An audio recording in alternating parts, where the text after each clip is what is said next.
And we're going to turn now to Daf Yud Tesam Beis. Mika mididanan lo matzinu lemevad ushluchdidan matzinu lemevad. It's impossible that the Kohanim, could be our shluchim. When we are Yisrael, we can't do the avodah. They can't be our shliach.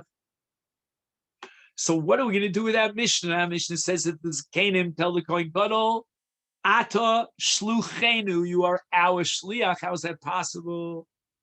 The Gemara answers, Hachi ka'amar le. That's what they mean. Umashbiim anu alecha al da'atenu v'al das bezdin.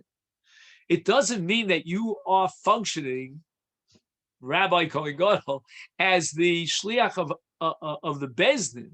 But what they meant to convey to him is that the hashba, the shvua, the oath they're going to impose upon him, that he should not, heaven forbid, do the avodah like the tzdukim do it. That shvua is being taken al das bezdin. And a shvua al das bezdin means that the mushba doesn't have the right to say, well, I meant something else by the shvua. It's the mashbia who's mashbia al daito, and in this case, the bezdin are mashbia al daito. So don't come up with reinterpretations of the shvua. Who bocher, who poreshu bocher v'heim porshenu bochim. Says the Gemara, who poreshu bocher shechashdu b'tztoki. They suspected him of being a tztoki, and that's why they were mashbia him that he should do the avodah in the proper way. Heim porshenu bochim. Why are they crying? Why is the Bezdin crying? Maybe this Kohen Gadol, he's a kosher. He's from the Pruchin. He's not from the Tzdokim. And we were suspecting someone who's a kosher, and therefore we deserve a severe punishment. Loke begufo. Gemara says for kolkach lama. Why was it so necessary to be mashbia the Kohen Gadol? The Gemara says shlo yisaken mibachutz v'ikones. He shouldn't put the ketores on the gecholim and begin the process of burning the ketores outside the Kodesh Kodashim. That's what the Tzdokim were in favor of. And now the pillar of smoke goes up, and then, and only then, the Kohen Gadol goes in. So in order to avoid such a possibility, we add a shvua. He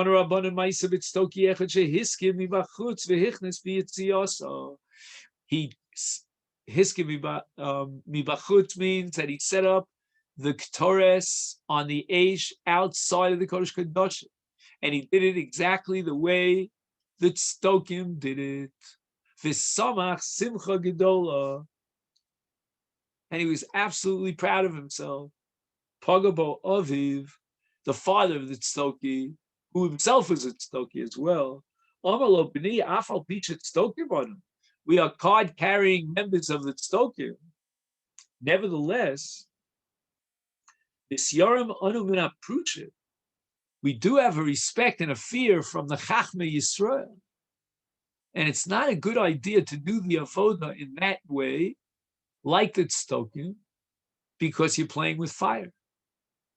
Omar Lo, so his son said, Kol Yomai Yisi Mitztar al Mikra Zeh. The Pasuk says, Al Yavo B'chol Eis al HaKodesh. Iba Nane Roel HaKaports, you can't go into the Kodesh until there's an Anan, which means that the pillar of smoke is already going up from the Ketores that's burning now on the Gechon before the Kohen Gadol enters in. And I've been waiting my whole life for this opportunity to fulfill the mitzvah. You see what a dedication this man had to his interpretation based on the Tzdokim of what this pasuk means. Amarti Masa Yovo Liyadi Vakaimenu. When will I finally live to see the day that the opportunity will come my way to fulfill this great mitzvah? V'lo akaimenu? And are you saying, Dad, that I shouldn't fulfill it? This is the exact same lashon that the Gemara uses to describe the Harugi Malchus, specifically Rabbi Akiva, when he defied the Roman Gzera and he taught Torah publicly. And they asked him, don't you realize you're putting your life into danger? And he said, my whole life, I was waiting for the opportunity. And then they put him to death. He was He was able to take the excruciating pain. It's beyond human comprehension. And the Torah says, "V'nikdashti," that we have to give up our lives. Al Kiddush Hashem. I waited for this my whole life. The Tzduki uses the same language as Rabbi Akiva. Amru. However, what was the end of this Tzduki? Lo hayomimu otim. Not too many days passed, ad shemes, and he died in a very humiliating kind of posthumous way. Vahutal bi'ashma, they threw his body into a refuse. And the worms were crawling out of his nose. And the Mefarshim say that the nose is the first aver that goes into the Kodesh Kodashim. Yesh Omrim, others say b'yitzi also nigaf. He was killed when he left the Chodesh Kodashim. The Tani we learned in the Brisa Rabbi Chia, the Kohanim heard a bang. Kimin kol nishma bayazora. When this Stoki left, he exited the Kodesh Kodashim, they heard a big bang. And what was that big bang? Sheba malach chavato al panav. The malach came and banged him over his face. Nichnasu echav hakohanim matzo kekaf regel egel ben kseifa. You know, the malachim leave a kind of seal. You know, this a signature. This is my work. And the malachim, it says in Yechezkel ragleim regel yishar v'kaf ragleim kekaf regel egel, that their leg is similar to the kaf of the egel, and that's what they found on the body of this Stoki, a kaf regel shall egel, the imprint bank seifa between his shoulders. Rav Zechariah ben Kvutal, Rav Zechariah, the son of Kvutal, said that many times I taught the Kohen Gadol on that night of Leil Yom Kippurim in order to keep him awake. I taught him sections from Sefer Daniel. Masni le Rav Hanan bar Rava lechia bar Rav kamei de Rav. This halacha that was being transmitted in the name of Zechariah ben Kvutal was mentioned by the students of Rav in the presence of Rav. Amar Rabbi Zechariah ben Kvutal. When they mentioned the name of this Rabbi Zechariah's father, they called him Kvutal with a pei. Machvi le Rav biyadei, and Rav indicated with his hand that his name, the father of this Rabbi Zechariah, was Kvutal, not Kvutal with a pei, but Kvutal with a base. So he must have made a shape of a base. So the Gemara says, "V'neimale meimar." Why was Rav so mute? The answer is Kriyat Shema Havikari. He was busy reading Kriyat Shema. He can't be mafsik in Kriyat Shema, but he made the sign with his hands. So the Gemara asks, "V'chi hai gavna mishari?" Are you allowed to make sign languages in the middle of Kriyat Shema to convey messages? Amar Rav Yitzchak bar Shmuel bar Marta hakorei Shema lo yirmos bi'enov lo yikrots b'sfosav v'lo yora b'etzva'osav. He shouldn't do any remizos with his body, what we call body language, during Kriyat Shema. It's a hefsek. The Tanya, we learned in the Brisa, how severe is the punishment for such a thing. Rabbi Lazar Chasma Omer, Hakori Yishma Maramis Be'ino V'karitz B'sfosav Umar Betzbo. All of HaKosav Omer, the Pasuk in Yeshai describes such a person below, Osi Karasi Yaakov. Yaakov here is an indication of Kriyat Shema, and Lo Osi Karasa Yaakov. You did not properly read Kriyat Shema.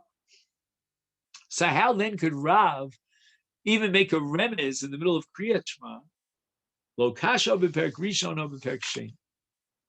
The halacha that we learned about how strict it is that you're not allowed to make remazim and body language to convey a message during Kriyat Shema. That's only when you're reading the first part of Yahavta, where the Torah says "V'dibarta bam," and you should be totally involved in reciting Kriyat Shema. But in Perek Sheni of Kriyat Shema Vayim Shemoah, then we can be more lax, and if necessary, if there's a mitzvah to be done, then you're allowed to make sign language. Tana Rabbana, we learned in the Brisa. Now that we've spoken about Kriyat Shema, let's learn Kriyat Shema. It says, "V'dibarta bam." Says the Brisa, "Bam v'lo b'tefillah," means that the dibur, a dibur means by definition that people could hear it. That's only with regard to Kriyat Shema bam, but it's coming to be mamay tefillah. Tefillah, as the Gemara in Brachos learns from Chana, has to be balach. It can't be a dibur out loud. Another drush. In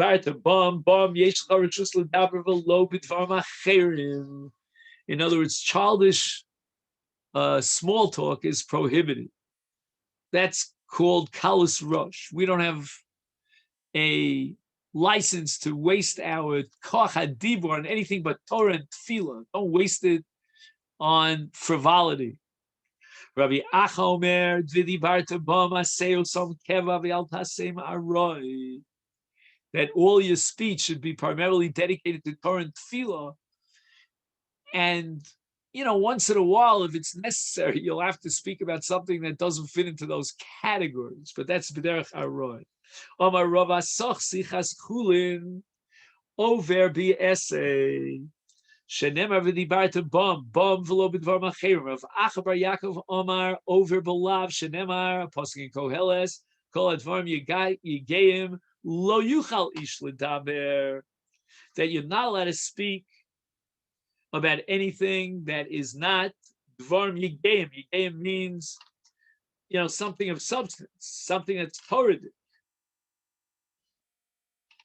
Mishnah says that Bikesh Lisnamnem, what if the Kohen Gadol is trying to fall asleep? He's so desperate, he's interested in dozing off, and we don't want to allow him to doze off because he might have a nocturnal emission, and then he would posel avodah zabalkeri. He's Pirchei Kuna, the young Kohanim, were makin lefun of be etzra tzrara. We'll discuss in a minute what etzra tzrara is, but they would make these shocking noises that would wake him up. The Omrimlo, and they say to him, Ishi, Adoni, Kohen Gadol, Amod, stand on the cold floor of the Azara, the Hafeg, and that will remove Shena from your eyes, and walk around the Azara on the cold floor. Achas, al haritzpah, go around the entire ritzpah of the Azara. Umasikin also, and we keep him preoccupied so he shouldn't fall asleep. Ad shema yagia zman shchit, until it's time with daybreak to shech the korban tamid. Ma'itz rada, what was the finger that they used to make this loud noise? The Pirchei Kuna, to keep him awake. Amar Yehuda, Tarasa did da. Tarasa is the next door neighbor, so to speak, that shares his space with you.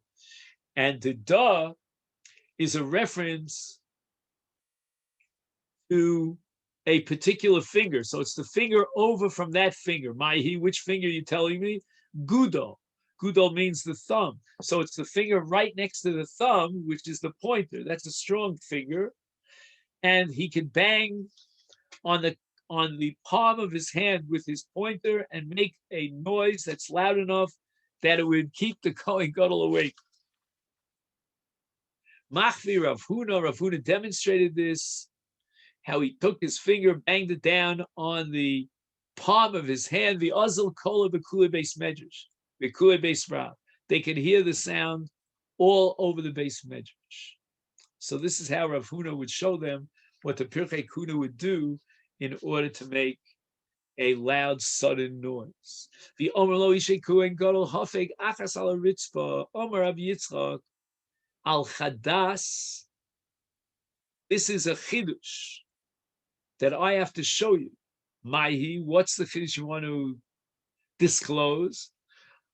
Amri Le Achvi Kida. Rabbi Yitzchak understood that the Pirchei Kahuna would ask the Kohen Gadol to do a kida. Kida means when you bend your body in half and you literally hold yourself up with your two thumbs. have to be an outstanding acrobat to do such a thing, but it certainly would wake you up. So this is for a Kohen Gadol who's very acrobatic. He's very, his body is pliable, is flexible. Umasikin osachi yagias man shchita. Tana, we learned in a brayso. Lo hoya masikin oso lo benevel velo bechinor. They did not play musical instruments to keep him awake. Ela bepeh, but rather they would speak to him. Umahayu omrim, and what would they say to him? They would quote him a pasuk in Tehillim, Im Hashem lo yivne bayis, shav amolo bonimbo. If the shomrim who protect a house think that they can protect the house on their own without the help and the supervision of the Almighty, then l'shav, they're making a big mistake. And so too, you, the Kohen Gadol, you have to realize that you need to focus your attention on serving Hashem by doing this avoda. And lo ta'asena, if you won't do it l'shem shamayim, then chas v'shalom, there won't be a risui. Hashem will not be happy with the avoda. Mi'akir Yerushalayim laho yishenim kol halayla. Some of the chshuvim Yerushalayim would stay up the whole night, and they would accompany the Kohen Gadol to his Lishkas Afar Hedrin, Kedeshi Yishma Kohen Gadol Kol Havara. If the Kohen Gadol would be left alone, it would be easy for him to fall asleep.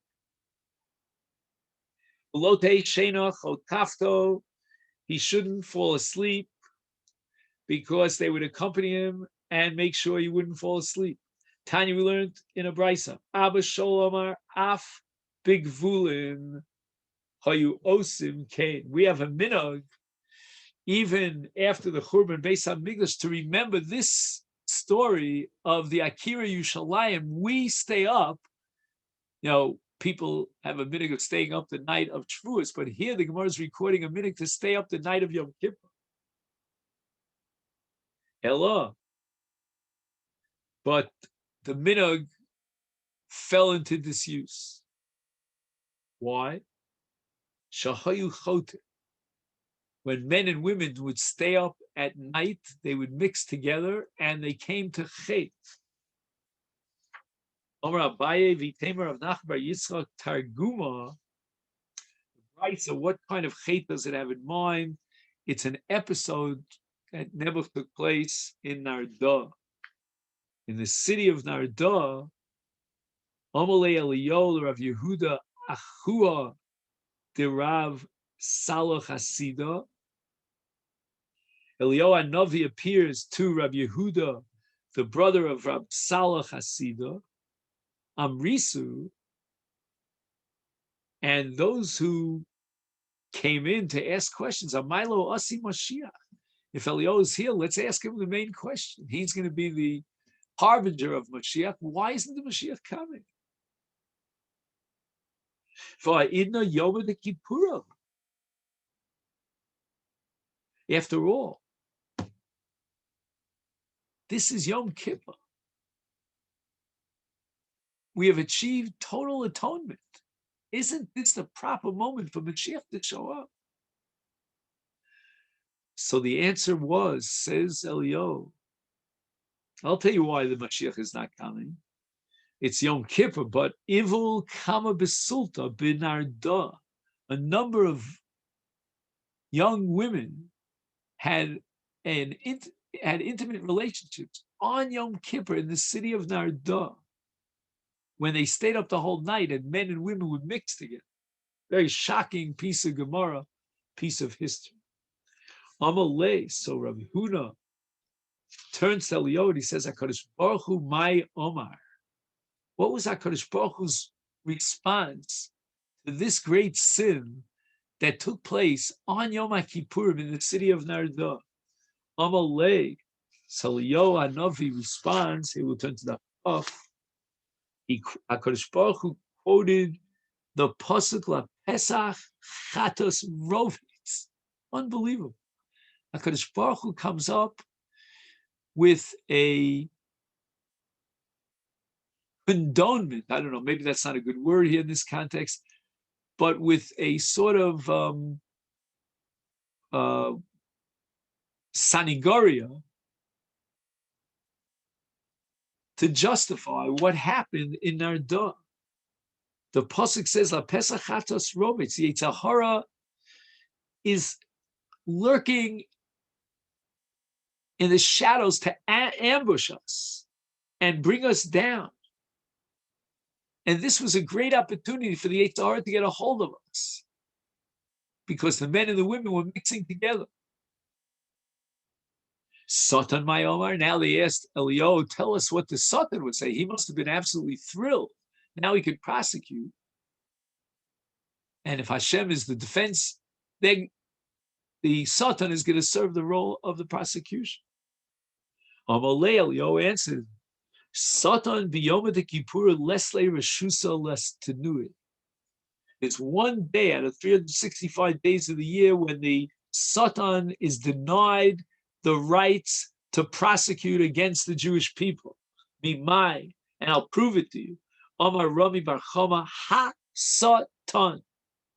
The Gematria, Tlas Mea V'Shitin V'Arba, 364. Tlas Mea V'Shitin V'Arba Yomi Islay Rishus Lestuni. Then he's called Ha-Satan, and he comes along and he prosecutes and condemns the Jewish people on high in the Beis Din Shalmal. But Biyoma de Kippuri, there's one day of the year, 300 at the 365th, not in sequence, and that's Yom Kippurim. Lesle Reshusa Lestune. He doesn't have the shus to be a makatreg on Klal Yisrael. So here we're up to the Mishnah on Daf Chaf, which is tomorrow's job, and the Mitzvah Hashem, we hope to get around to doing it, and then the Mitzvah Hashem on Yom Rishon, Daf Chaf Al. Take this opportunity to wish you a great Parshas, Shabbos Parshas Emor, and we should hear better news. Shabbat Shalom. We need to hear better news, a Yeshua and a Refuah. Amen.